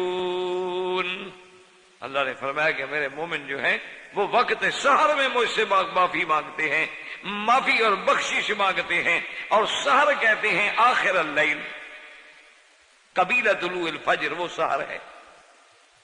تو اب اسی سے اندازہ لگا لیں کہ مومن کی کتنی بڑی شان ہے۔ ورنہ دیکھیں نا جی، آدمی اب سویا ہوا ہے، سورج نکلا ہے، ہمیں کیا پتا آج ادھر سے نکلے گا ادھر سے نکلے گا، جب اٹھے تو ادھر سے نکلا ہے تو بات ختم ہوگی، دروازے توبہ کے بند ہو گئے۔ لیکن جو مومن تہجد میں اٹھا ہوا ہے، استغفار کر رہا ہے، اللہ سے معافی مانگ رہا ہے، پھر اس کے بعد 2 رکعت پڑھ رہا ہے، پھر اس کے بعد فجر کی فرض نماز ادا کر رہا ہے، اس کے بعد وہ ذکر اللہ میں بیٹھا ہوا ہے اشراق تک، اس کو تو سارا کام ہو گیا۔ اگر سورج مغرب سے بھی نکل آئے تو نکل آئے، کیونکہ اس نے تو دروازے بند ہونے سے پہلے معافی مانگ لی ہے، اور اس نے تو وہاں توبہ کر لی ہے کہ وہ ایمان والا ہے۔ تو اس لیے آتا ہے حضور نے فرمایا کہ یسجدو، سورج بھی جا کے سجدہ کرے گا، اور روزانہ ہر رات سجدہ کرتا ہے۔ ایک بات یہاں یاد آ گئی، چونکہ آپ حضرات الحمدللہ کافی توجہ سے اللہ کے قرآن کو سنتے ہیں، اللہ آپ کو بھی مجھے بھی ہر مسلمان کو توفیق دے کہ بعد جو فرق ہیں نا دشمنان اسلام، وہ انہی چیزوں کو شبہات کا ذریعہ بنا کے ہماری نرسری ہے نا، جو ہماری نئی نسل ہے، نئی پود ہے، ان کو دین سے ہٹاتے ہیں۔ وہ کہتے ہیں دیکھو جناب سورج سجدہ کرتا ہے، کیسے سجدہ کرتا ہے؟ سورج تو اتنا بڑا قرہ ہے کہ آپ کی ساری زمین جو ہے یہ تو اس کا 24واں حصہ بھی نہیں بنتی، تو وہ کہاں سجدہ کرتا ہے؟ اسی طرح جیسے حضور پاک نے فرمایا کہ نماز نہ پڑھا کرو جب سورج نکل رہا ہو، کیونکہ تطلعوا بین قرنی الشیطان، کہ یہ سورج جو ہے شیطان کے دو سینگوں کے درمیان سے نکلتا ہے۔ جانور کے دو سینگ ہوتے ہیں تو دو سینگوں کے درمیان سے نکلتا ہے، تو تم اگر نماز پڑھو گے تو گویا شیطان خوش ہوگا کہ میری عبادت ہو رہی ہے۔ تو انہوں نے اس کو بھی ایک مسئلہ بنایا، انہوں نے کہا کہ جناب دیکھو یہ کیسے مسلمان ہیں، اور ان کا کیسے کیسے حدیثوں پر ایمان ہے کہ شیطان جو دو سینگ ہیں اس کے درمیان سے سورج نکل رہا ہے۔ انہوں نے کہا کہ جناب یہ قاعدہ ہے کہ انسان کا اگر ہم طول و عرض پیمائش کریں، یعنی ہر بندے کا، ہر آدمی کی ایک طول ہے ایک عرض ہے، اس کی پیمائش کریں تو پیشانی جو ہے اس کا 16واں حصہ بنے گی۔ یعنی آدمی کو طول لے لیں اور ضرب لیں، اس کے بعد یہ ہے کہ اس کا جب تقسیم کریں گے تو 16واں حصہ پیشانی بنتی ہے۔ تو اس نے کہا کہ جناب یہ سورج جو ہے یہ تو زمین سے بھی بڑا ہے، زمین سے بھی بڑا ہے، اور شیطان کے دو سینگوں کے درمیان مانا پیشانی ہوئی نا اس کی، تو اگر اس کی پیشانوی 16واں حصہ ہے، وہ اتنی بڑی ہے، اتنی بڑی ہے اس کی پیشانی، تو یہ سورج دو پھر اس کے پاؤں میں پڑے گا، سجدہ کیسے کرتا ہے، اس کے سر سے کیسے نکلتا ہے؟ تو انہوں نے قوم کو حساب میں الجھا کے اللہ کے نبی کی حدیث سے منکر بنا دیا۔ انہوں نے کہا حدیث ہو ہی نہیں سکتی، اور نہ حدیث ہے نہ کسی کو یاد ہے۔ ایسے 250 سال کے بعد لوگوں نے مجموعے مرتب کر دیا اور کہا کہ یہ حدیث رسول ہے۔ یہ کوئی عقل کی بات ہے کہ 250 سال تک ان کو حضور کے لفظ یاد رہے؟ نے کہا ہم صبح کی بات شام کو بھول جاتے ہیں، ان کو 250 سال تک کی بات یاد ہے۔ تو یہ شبہات کہ ایک تو سورج سے کرتا ہے، انہوں نے کہا یہ حدیث بھی نعوذ باللہ غلط، اور سورج دو شیطان کے دو سینگوں کے درمیان میں سے کیسے نکلتا ہے، یہ حدیث بھی غلط۔ اور جب 2 4 3 حدیثوں پر انہوں نے اپنے عقل سے ضرب تقسیم کر کے یہ ثابت کیا، تو خلاصہ یہ نکالا کہ بھائی اصل بات یہ ہے کہ اللہ نے قرآن کی حفاظت کا وعدہ کیا ہے، حدیث کی حفاظت کا اللہ نے وعدہ ہی نہیں کیا۔ تو قرآن تو ٹھیک ہے محفوظ رہ سکتا ہے کیونکہ اللہ کا وعدہ ہے، حدیث کیسے محفوظ رہ سکتی ہے جو 250 سال تدوین ہوئی، مرتب ہوئی، مدون ہوئی ہے؟ تو اصل بات یہ ہے کہ مولویوں نے یہ حدیثیں خود بنائی ہیں، جیسے جیسے کسی کو ضرورت تھی انہوں نے اپنے مطلب کی بنا لی، دیوبندیوں نے اپنے مطلب کی بنا لی، اہل حدیثوں نے اپنے مطلب کی بنا لی، بریلویوں نے اپنے مطلب کی بنا لی، شیعہ نے اپنے مطلب کی بنا لی۔ یہ حدیث نہیں ہے، کوئی ثبوت نہیں ہے، نعوذ باللہ ثم نعوذ باللہ۔ اور اپنا نام کیا رکھ لیا؟ اہل قرآن۔ دیکھو نام کیسا خوبصورت ہے، کلمۃ حق ارید بہ الباطل، کہ کلمہ تو بڑا خوبصورت ہے لیکن مقصد اس کا باطل۔ اور خدا کی قدرت ہے، یہ نام ہوتے ہی ایسے ہیں، جیسے فرقہ قدریہ جو ہے، جن کا تقدیر پہ ایمان نہیں، وہ اپنے آپ کو قدریہ کہتے ہیں۔ اسی طرح کرامیہ ایک فرقہ ہے، جبریہ ایک فرقہ ہے، مشبہہ ایک فرقہ ہے، معتزلہ تو یعنی لا تعد ولا تحصى، اتنے ان کے پھر آگے اقسام ہیں۔ موٹے موٹے تو وہی بات ہے نا کہ 73 فرقے بنیں گے، لیکن ایک فرقے نہیں ہے جو پھر 100 فرقہ ہے۔ تو اس لیے ہمیشہ سمجھیں کہ وجہ کیا تھی۔ وجہ ایک تو یا تو بدنیتی تھی، یا پھر اللہ کے قرآن کو سمجھنے کی کوشش نہیں کی. حالانکہ بات صرف اتنا ہے کہ ہر چیز اللہ کی تسبیح و تحمید کر رہی ہے اور ہر درخت جو ہے وہ اللہ کے آگے سجدہ کرتا ہے. اب اس کا معنی یہ تو نہیں ہوتا کہ درخت بھی اسی طرح سجدہ کرے جیسے بندہ سجدہ کرتا ہے. یہ کہاں لکھا ہوا ہے؟ اللہ کے بندے دنیا میں جانور ہیں، تمہاری غذا اپنی ہے، گدھا کی اپنی ہے، اونٹ کی اپنی ہے، بکریوں کی اپنی ہے، گائے کی اپنی ہے، بھیڑوں کی اپنی، لیکن ہم کہتے ہیں کہ سب کھاتے ہیں. اس کا معنی یہ تھوڑا ہے کہ انسانوں کی طرح پراٹھے پکا کے کھاتے ہیں. یہ کہاں لکھا ہوا ہے؟ یہ کس نے ترجمہ کر دیا؟ تو اصل سجود کا معنی کیا ہوتا ہے؟ اطاعت و خضوع. کہ جب ہم اللہ کے راستے میں، اللہ کے دروازے میں سجدے میں گر گئے تو معنی یہ ہے کہ مولا ہم تو تیرے اتنے عاجز بندے ہیں کہ ہم تیرے آگے بالکل اپنی جو سب سے قیمتی چیز تھی اس کو بھی مٹی میں ڈال کے عاجزی کریں، تیرے ہر حکم کے تابع ہیں. تو معنی یسجدا ہے کہ یہ جو چیزیں اللہ نے پیدا کی ہیں وہ بھی اس مقصد کے لیے جس کے لیے بنائی گئی ہیں اسی طرح چل رہی ہیں جیسے اللہ کا حکم ہے، عین خضوع کے ساتھ، اطاعت کے ساتھ. مجال ہے کہ ذرا بر نافرمانی کریں، کہ سورج نکلنے میں دیر کر دے، چاند روشنی لینے میں دیر کر دے، تارے چمکنے میں دیر کر دیں، زمین اپنے قرار کو چھوڑ بیٹھے، لیل و نہار کا نظام جو ہے جب چاہے تھم جائے اور جب چاہے چل پڑے. نہیں، وہ سب ان کا اللہ کے عین حکم کے مطابق فرما برداری کرنا جو ہے اسی کا معنی سجدہ ہے. یہ معنی نہیں ہے کہ ہماری طرح جا کے ہاتھ باندھیں گے پھر سجدے میں گریں گے. اور بعض علماء نے فرمایا کہ یوں سمجھو کہ یسجدان کا معنی یہ ہے کہ جیسے اب درخت ہے اس کا سجدہ ہے، کھیت ہے، کیوں کہتے ہیں اس کے سائے دیکھو کبھی ادھر ڈھل رہے ہیں کبھی ادھر ڈھل رہے ہیں. تو یتفیأ ظلالہ عن الیمین وعن الشمائل سجدا للہ. تو یہ جو فے کا جھکنا ہے، بدلنا ہے، یہی سجدہ جو اللہ کے آگے وہ سجدہ ریز ہوتا ہے. اور بعض علماء نے اس کا یہ جواب دیا، انہوں نے کہا یاد رکھو ایک عبادت حالی ہوتی ہے اور ایک عبادات یا تسبیح قالی ہوتی ہے. ایک تسبیح تو قالی ہے کہ ہم کہیں سبحان اللہ سبحان اللہ و بحمدہ سبحان اللہ العظیم، یہ تسبیح قالی ہے ہم کہہ رہے ہیں. اور ایک حالی کیا معنی کہ ہر چیز دلالت کر رہی ہے اپنے وفی کل شیء لہ آیۃ تدل علی انہ واحد. اس کو جیسے کسی شاعر نے بڑے اچھے انداز میں سمجھا دیا، کہتا ہے ہر مرغ و باغ تیری تسبیح پڑھ رہے ہیں اور ہر غنچہ کے دہن سے سنتا ہوں نام تیرا. کہ جو بھی غنچہ چھٹک رہا ہے اور جو بھی کلی پھول بن رہی ہے اور جو بھی ہوائیں چل رہی ہیں سب تیرا ذکر ہے، تیرا نام ہے، تیری اطاعت ہے، تیری فرما برداری. اس کا معنی یہ ہوتا ہے یسجدان. یہ معنی نہیں ہوتا کہ ہماری طرح جا کے سجدہ کریں. ہر چیز کا سجدہ بھی اپنا، ہر چیز کی اطاعت بھی اپنی، ہر چیز کی عبادت بھی اپنی، اور ہر چیز کا فرما برداری کرنے کا انداز بھی اپنا، تسبیح بھی اپنی ہے. یہ نہیں ہوتا کہ انسان کو درختوں سے. تو اب میں عرض کر رہا تھا کہ حضرت شاہ ولی اللہ رحمۃ اللہ نے ایک عجیب بات لکھی ہے. انہوں نے کہا کہ اگر غور کرو تو ہر چیز آپ کو عبادت پہ نظر آتی ہے. انہوں نے کہا کہ پہاڑوں پر ایسے معلوم ہوتا ہے جیسے اتحیات میں بیٹھے. انہوں نے کہا درختوں پہ نظر ڈالو تو معلوم ہوتا ہے کہ قیام میں کھڑے ہیں. انہوں نے کہا بعض جانوروں پہ نظر ڈالو تو معلوم ہوگا چار پاؤں ہیں لیکن رکوع کی کیفیت میں چل رہے ہیں، اور بعض جانوروں پہ نظر ڈالو تو معلوم ہوگا سجدے میں پڑے ہوئے ہیں اور زمین پہ پڑے چل رہے ہیں.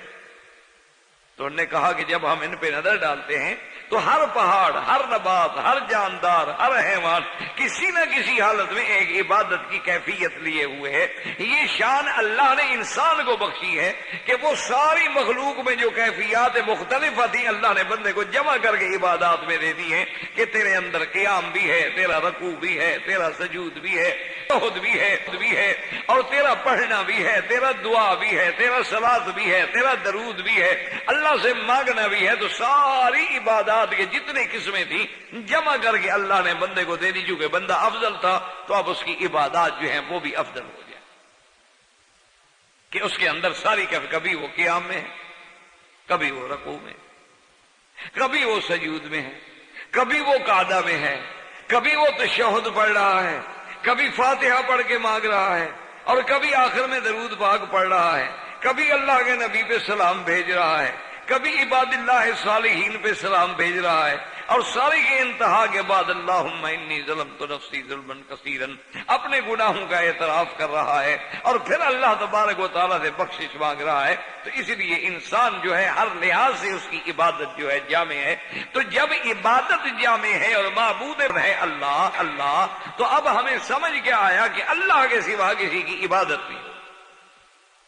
مسئلہ جو ہے سارا ہم نے یہی سمجھنا ہے کہ لا معبود بحق، کوئی معبود برحق نہیں، اللہ مگر اللہ۔ تو اب جب معبود برحق وہ ہے تو عبادت اسی لیے ہم کہیں اقرار کرتے ہیں ایاک نعبد، صرف تیری ہی عبادت کرتے ہیں۔ اور جب اللہ سے پوچھتے ہیں کہ مولا تو نے بندوں کو پیدا کیا، فرمایا وما خلقت الجن والانس الا لیعبدون، میرا اللہ فرشتے تو نوری ہیں، فرمایا عباد مکرمون، وہ بھی میرے عبد ہیں، عباد ہیں، وہ بھی میرے بندے ہیں، بندگی بجا لانے والے۔ تو اس لیے اب آپ نے سب کا دروس میں کیا پڑھ لیا کہ عبادت کی جتنی قسمیں ہیں وہ عبادت قولی ہے، عبادت فعلی ہے، عبادت مالی ہے، عبادت بدنی ہے، عبادت مشترکہ ما بین المال والبدن ہے، سب خالص اللہ کے۔ اسی میں ہمارا تھا کہ عبادت مالی اللہ کے لیے کیا مانا، جیسے زکوٰۃ ہے، جیسے صدقات، جیسے نذر ہے، جیسے نیاز ہے، جس کو ہم کہتے ہیں منت ہے، منوتیاں ہیں،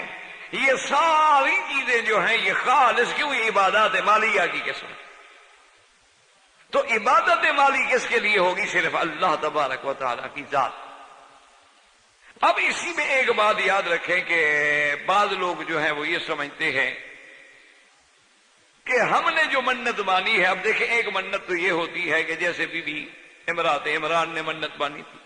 کہ انی نذرت لک ما فی بطنی محررا، میرا اللہ جو میرے بطن میں ہے تیرے نام پہ آزاد کر، یہ منت ہے جائز قرآن میں۔ آج آپ بھی اگر کوئی منت مانتے ہیں، ایک بات یاد رکھیں کہ منت ماننا ضروری نہیں ہوتا، یعنی اللہ نے ہمیں حکم نہیں دیا ہے کہ ہم منتیں مانا کریں، یہ تو ایک لوگوں میں رواج پڑ گیا۔ حضور صلی اللہ علیہ وسلم نے فرمایا کہ تقدیر میں جو کام اللہ نے کرنا ہے وہ تو ہو جاتا ہے، لیکن منت ماننے سے ایک فائدہ ضرور ہوتا ہے کہ بخیل کا کچھ مال نکل جاتا ہے۔ جو کبھی خیرات نہ کرے نا، منت مان بیٹھے وہ تو پوری کرے گا، بیچارہ پھنس گیا نا، منت مانی ہے نا کہ اگر میری ترقی ہو گئی تو میں جناب 100 ریال کی خیرات خالص اللہ کے لیے کروں گا، تو یہ منت جو ہے یہ اللہ تبارک و تعالیٰ کے نام پہ جائے، لیکن جب یہی منت کسی غیر کے نام پہ کرے گا تو شرک ہو جائے۔ اسی لیے کہ تمام فقہاء اس پہ متفق ہیں کہ النذر عبادت، کہ منت ماننا جو ہے وہ عبادت ہے، ولا يجوز لغیر اللہ ابدا، اور اللہ کے سوا کسی غیر کی منت نہیں مانی جاتی۔ اب اسی طرح اگر آپ نے کوئی چیز خیرات کی اور آپ نے کہا کہ جناب منت تو نہیں مانی، لیکن آپ نے خیرات کر دی، کبھی گائے ذبح کر دی، کوئی بکری ذبح کر دی، کوئی دمبا ذبح کر دیا، کوئی 10 ریال 1 ریال کر کے دے دیے،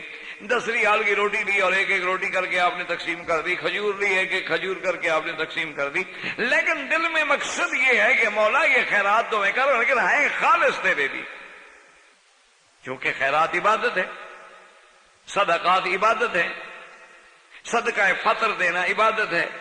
عید الاضحیٰ پہ قربانی کرنا عبادت ہے، زکوٰۃ ادا کرنا عبادت ہے۔ تو جب ہم اللہ کے لیے دیں گے تو یہ تو ہے عبادت اور خالص ہے، اگر اس میں ذرا سا بھی غیر اللہ کا خیال آ گیا تو پھر وہ حرام ہو جائے گی اور شرک ہو جائے گی۔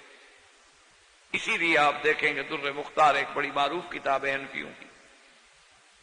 علماء احناف کی ایک معروف ترین کتاب ہے رحمت اللہ علیہم، اس میں انہوں نے لکھا ہے کہ بعض لوگ جو ہیں کسی قبر پہ جا کے دیا جلاتے ہیں، یا قبروں کے دیے میں زیت یعنی تیل ڈالتے ہیں، یا کسی قبر پہ جا کے شمع جلاتے ہیں، یا کسی قبر پہ جا کے روشنیاں کرتے ہیں، یا کسی قبر پہ جا کے کوئی چیز تقسیم کرتے ہیں علی ذرائع الاولیاء، یعنی اولیاء اللہ کی قبور پر، تو نے فرمایا کہ باطل و حرام بالاجماع، کہ تمام فقہا کے نزدیک یہ باطل ہے اور حرام ہے جو کہ غیر اللہ کے لیے تھا۔ اسی لیے اللہ تبارک و تعالی نے قرآن میں بھی واضح کر دیا کہ وما اہل بہ لغیر۔ اب اگر کوئی آدمی یہ کہے جیسے کہ جی ہم نے تو غیر اللہ کے نام پہ نہیں، ہم نے تو بسم اللہ اللہ اکبر پڑھ کے ذبح کیا ہے، تو اس لیے ہمیشہ یاد رکھیں کہ جب آدمی نے اپنی چیز کو منسوب کر دیا کہ بھائی اتنا غلہ رہنے دو، یہ تو ہمارے حضرت کے لنگر کے لیے ہے، اتنا فلاں جانور رہنے دو، یہ میں حضرت کی مزار پہ جا کے ہی ذبح کروں گا اور وہی خیرات کروں گا، وہی لنگر پکاؤں گا، تو جب غیر کی اس میں شراکت کا لفظ آ گیا، اب لاکھ بسم اللہ پڑھتے رہیں وہ حلال نہیں ہو، کیونکہ وہ غیر اللہ کے لیے۔ تو ان سارے خلاصے کے بعد اب قربانی ہے۔ اب دیکھیں نا، مثلا بہت سارے لوگ ہیں وہ اگر حج میں آئیں اپنی بکریاں اپنے ملک دیں تو بڑا مشکل نہیں، آسان بات ہے، آپ ایک ٹیلی فون کر دیا جی میری حج کی بکری فلاں تاریخ کو ذبح کر دو، اچھا ذبح بھی ہو جائے گی، لوگوں کو گوشت بھی مل جائے گا، آسانی بھی ہوگی، تکلیف بھی نہیں ہوگی، اور ہر حاجی کے لیے سستا بھی ہوگا، کیونکہ مثلا یہاں 300 ریال میں بھی اگر لے یا 370 یا 75 ریال میں لے تو لازمی بات ہے اس کی اپنی کرنسی کو دیکھنا ہوگا۔ لیکن اس کے باوجود بھی اللہ فرماتے ہیں کہ نہیں، میں تو حج کی بکری جو ہے دم قران ہے، دم شکر ہے، دم تمتع ہے، وہ ہر حال میں اس وقت تک قبول ہی نہیں کروں گا جب تک کہ اپنے مقام پہ نہ پہنچے۔ فَلْيَبْلُغْ الْهَدْيُ مَحِلَّهُ، اپنی جگہ پہ پہنچاؤ، اور وہ جگہ کیا ہے؟ هَدْيًا بَالِغَ الْكَعْبَةِ، اللہ کے حرم میں پہنچ۔ اس میں بھی بعض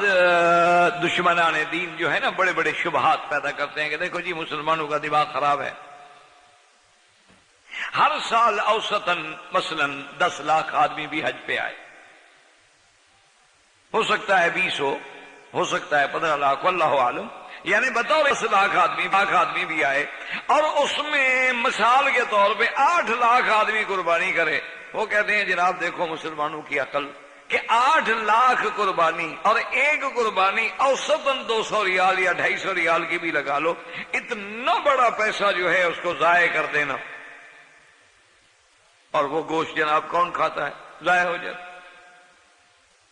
کہتے ہیں دیکھو جی کہتے بے وقوفی کی بات، اس کے بجائے اگر اس پیسے کو وہ کسی رفاہی کاموں میں خرچ کر دیتے۔ سب سے پہلی بات یہ سوچیں کہ جو قوم سگریٹ میں اربوں ڈالر اڑا دیتی ہو اس کو اسلام کی قربانی سے کیا تکلیف ہے؟ جو لوگ ارب ڈالر کے صرف سگریٹ پی جاتے ہوں، یعنی میں کل پڑھ رہا تھا مصر کے بارے میں، اخبار میں تھا کہ 40 ارب جنی مصری کی ایک سال میں دھوئے میں اڑا دیا، سگریٹ پی گئے، ایک ملک۔ اب اسی طرح پورے عالم کا حساب لگا لیں کہ پورے ورلڈ میں ایک دن میں سگریٹ پہ کتنا اڑتا ہے۔ جو لوگ ارب ڈالر سگریٹ میں اڑا دیتے ہوں، جو لوگ ارب ڈالر کافی پینے پہ اڑا دیتے ہوں، ارب ڈالر چائے پینے پہ اڑا دیتے ہوں، ارب ڈالر پیپسی پینے پہ اڑا دیتے ہوں، ان کے بغیر حالانکہ بندہ زندہ رہتا ہے اور بہتر زندہ رہتا ہے، جب تک یہ بلائیں نہیں تھی اور آدمی اچھی طرح رہتا تھا، تو اس کی تو کوئی تکلیف نہیں ہوئی۔ مسلمانوں کی سال کے بعد ایک قربانی ہوتی ہے، اس کی کیوں تکلیف ہو گئی آ کر؟ تو معلوم ہوا کہ ہمدردی مقصود نہیں، صرف اعتراض ڈھونڈنا مقصود، ہمدردی مقصود نہیں، اسلام کے ساتھ رعایت مقصود نہیں، مسلمانوں کے لیے رفاہی کام کرانا مقصود نہیں ہے۔ جبکہ اگلے دن میں پڑھ رہا تھا کہ ایک چڑیا گھر میں ایک شیر ہے، تو وہ شیر جو ہے وہ اندھا ہو گیا یا وہ کانا ہو گیا، اس کی ایک آنکھ خراب ہو گئی، تو اس کے لیے جناب یورپ سے اسپیشل ڈاکٹر حیوانات کے آ رہے ہیں جو اس کا آپریشن کریں گے کہ جناب اس کی آنکھ خراب، ایک زرافہ کی ٹانگ خراب ہو گئی ہے، تو انہوں نے باقاعدہ بڑے بڑے حیوانات کے آرتھوپیڈک سرجن منگوائے کہ اس کی ٹانگ ٹھیک کرو۔ یعنی جانور کی ٹانگ اور آنکھ ٹھیک کرنے کے لیے دیکھو ہمدردی کا کتنا ڈھول ہے، اور بندے کتنا مار رہے ہیں روز کے۔ کوئی منطق ہے، کوئی عقل ہے؟ یعنی آپ عجیب بات ہے کہ ایک آدمی جاتے ہوئے چیونٹی سے تو ڈر کے کھڑا ہو جائے، وہ خیال کرنا بھائی چیونٹی پاؤں کے نیچے آ جائے گی، تو لا حول ولا قوت الا باللہ. وہ جناب چونٹیاں ہو جی حرم شریف جا رہا تھا، وہ خیال کرنا گندم پاؤں کے نیچے نہ آ جائے. اس سے تو وہ بڑا ڈر رہا ہے، لیکن حضور کی سنت ختم ہے، نماز ختم ہے، عبادات ختم ہیں، اللہ کے احکام ختم ہیں. تو یہ آخر کون سا دین ہے بقول اکبر الہ آبادی کے کہ خلاف شرع کبھی شیخ تھوکتا نہیں لیکن اندھیرے اجالے میں چوکتا نہیں. تھوک ڈالنے میں تو خیال کرتے ہیں کعبے کی طرف نہ ہو. وہ بھائی ادھر کعبہ شریف. اچھا بھائی جی.